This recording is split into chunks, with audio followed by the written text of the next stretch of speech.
now when you look at this Broncos defense, they are loaded everywhere, right? They got Riley Moss and PS2 on the outside, and now you add a guy like Barron here to play the nickelback spot, and now you're talking about what could be one of the elite defenses in the NFL.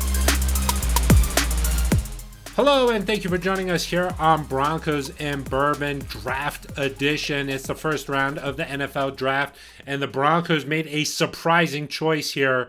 I don't think a single mock draft had this pick coming to the Broncos, and we're going to break it all down here. The Broncos staying put at number 20 here and selecting Texas cornerback Jahdae Barron. I think that almost everybody, leading up to today had the Broncos either taking a running back or a wide receiver.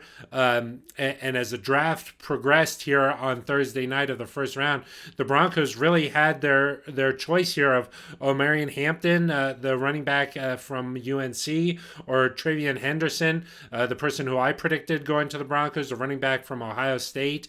There was still a couple of first round graded wide receivers still available, and the Broncos deciding to go in a different direction here and picking up what these draft experts are calling a big nickelback. This guy is very versatile. He can play all over the field. He can line up out wide. He can line up in the slot, and I think that there's a lot to like about this pick, even though it may have caught some fans off guard here. The cornerback from Texas, he's 5'11", 194 pounds. He ran a 4.39 40. That's pretty fast there at the combine. He was a first-team All-American. He won the Thorpe Award last year for the nation's top cornerback. He was the Peach Bowl defensive MVP for Texas. 5 interceptions as a senior, 11 pass breakups, 67 tackles, and a guy who could really do it all out there from that cornerback position. Described as a big nickel. And I think that now when you look at this Broncos defense, they are loaded everywhere, right? They got Riley Moss and PS2 on the outside, and now you add a guy like Barron here to play the nickelback spot, and now you're talking about what could be one of the elite defenses in the NFL. Certainly on paper, it looks like they should be the number one defense in the NFL. And this kind of goes along with the narrative surrounding what Sean Payton likes to do. He likes to draft skill position players a little bit later on because he believes he can coach them up and get them to take that next step. And this is a very deep draft class at the running back position. So while the Broncos didn't swing big and go all the way up to get Ashton Jeanty, who, by the way, went to the Las Vegas Raiders, the Broncos are going to have to deal with him here for the foreseeable future twice a season. But instead of doing that, which I think is a smart move, hey, that would have taken a huge amount of capital to go up that high, and just to take Ashton there, who could be a generational type of player, but that's just too much capital for where the Broncos are now. So, look, they stay put at 20. They get the number 2 cornerback taken off the board, which that's sort of rare too, sitting at 20. Travis Hunter goes number 2 to the Jacksonville Jaguars, and then the next cornerback taken is Barron here. So the Broncos are getting one of the elite players in this draft. Watched a video for the draft lead up here. Kirk Herbstreit spoke very highly of Barron, said that he's that type of cornerback that's going to take the NFL by storm here as a rookie. So it looks like this guy's going to be able to play immediately, which is what you want. The Broncos don't have to give up any capital to move up.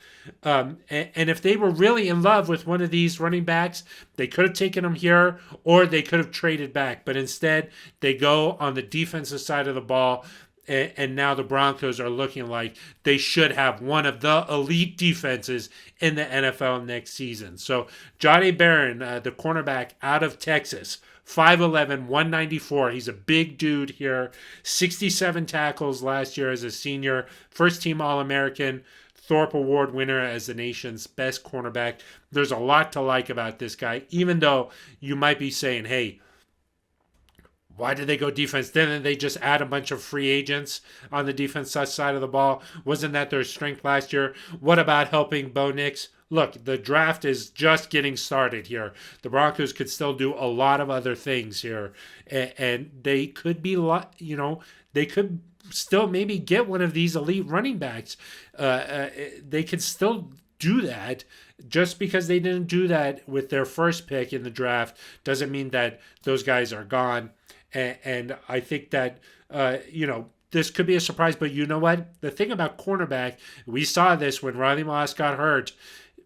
That is a position that you need to have some depth there. And so, hey, if one of these guys go down, now you have another addition, another piece here to the puzzle where you could play him. And if not, a guy like this, a big nickelback, is so valuable. Think about all those years the Broncos had Chris Harris Jr.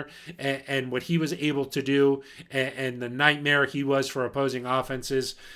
A guy like Barron, he's going to be a problem for some of those tight ends, some of those things underneath, that really hurt the Broncos at times last year. So now you add a piece like this, and this Broncos defense could really be truly the best defense in the NFL. So that's what the Broncos decide to do with pick 20. We'll be back here all throughout the draft here, coming up with instant analysis here of the Broncos picks. So be sure to tune in here and go ahead and like and subscribe to Broncos and Bourbon.